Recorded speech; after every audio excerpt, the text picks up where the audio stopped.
aquilo que nós íamos discutindo nessa comissão.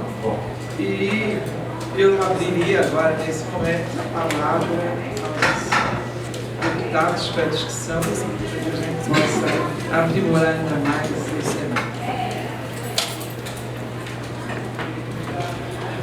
Deputado Eduardo, desculpa. Bom, agradecer primeiro a todos os palestrantes. Eu gostaria de fazer duas perguntas. A primeira ao Marco Aurélio, parabenizando já pela apresentação, essa importante participação que tem um observatório de inovação para as cidades sustentáveis.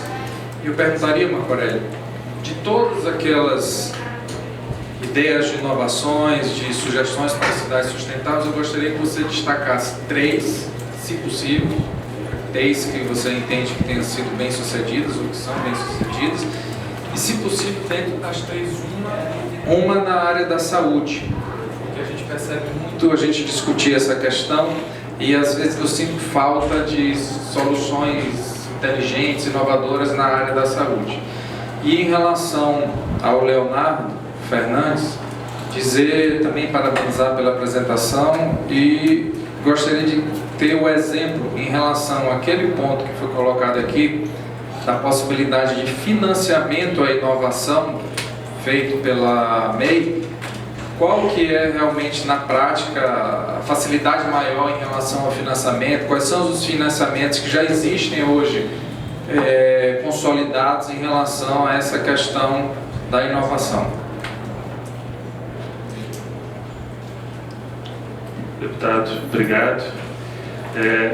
São várias soluções. O que nos chama a atenção com relação às soluções baseadas na natureza, algumas soluções que estão sendo apresentadas já no Brasil, é a construção de parques lineares ou parques em grandes áreas residenciais que possam absorver as grandes enchentes.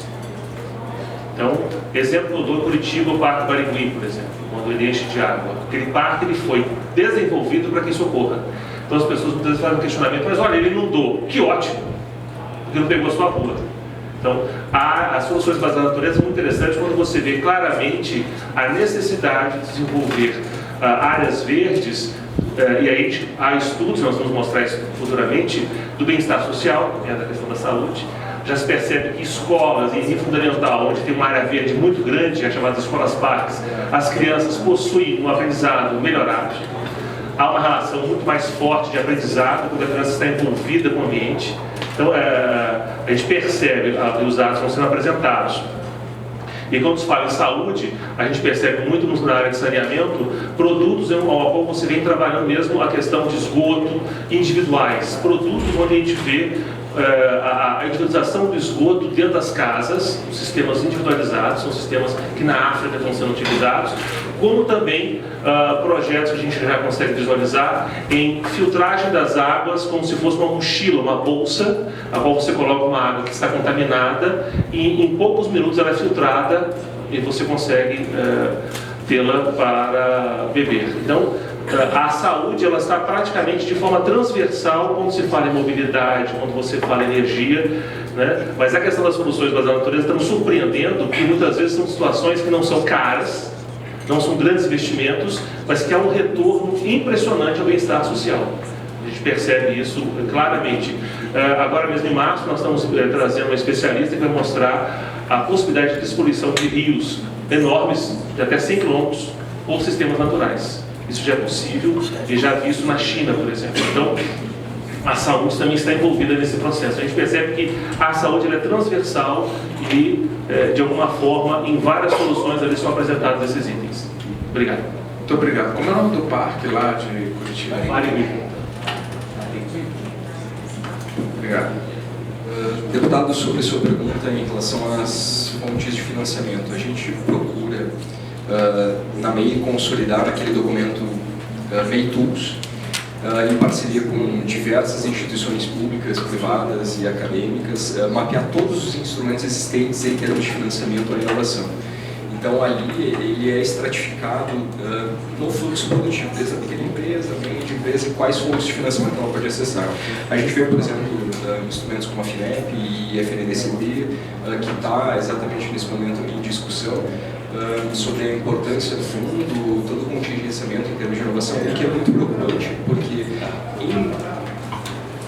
de uma forma bem simplista, a inovação em si ela não funciona naquela trajetória tradicional de produção. No momento que a gente interrompe para retomar, a gente perdeu toda a capacidade, todos os recursos humanos, os pesquisadores foram embora, os bolsistas foram fazer outras atividades. Então, esse processo de stop and go da inovação ele não funciona. Então, é fundamental a gente ter as fontes de financiamento para o tema e a gente procura divulgar o máximo possível e identificar quais são essas particularidades em termos de financiamento. O que a gente vê, por exemplo, em diversos outros países, políticas como Mission Oriented, missões orientadas à inovação. Então, em diversos países, por exemplo, como o Reino Unido, eles vão lá, criam estratégias grandes. Olha, nós vamos criar uma economia sustentável em termos de transporte público em 2050. Em 2050 a gente não vai ter mais carros a combustão. Essa é a missão deles. Então todas as externalidades dessa missão, elas fomentam esse ambiente de inovação. Então o Estado em si, ele aporta o financiamento para aquele objetivo e isso gera toda uma cadeia ao redor. Então é importante que a gente tenha não só o financiamento, mas a gente tenha um objetivo claro e saber quais são as missões que a gente tem em termos de país. Né? Eu gostaria, até porque eu vou ter que sair, passar a liderança de